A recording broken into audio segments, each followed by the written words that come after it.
Hi friends, welcome to 5 Minutes Tech YouTube channel. Here is Samsung Galaxy S24 Plus 5G smartphone.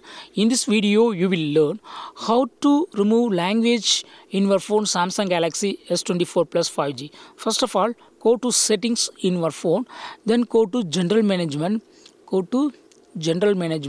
and here select language and select the language of our choice from the list to be removed. Okay, so here how to select? First click on edit button and select the language.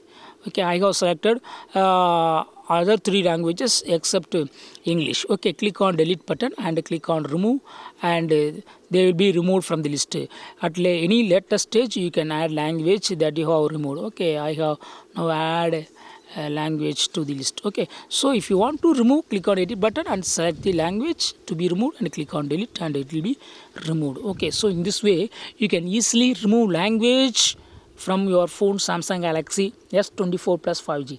That's all friends, thanks for watching. Bye bye.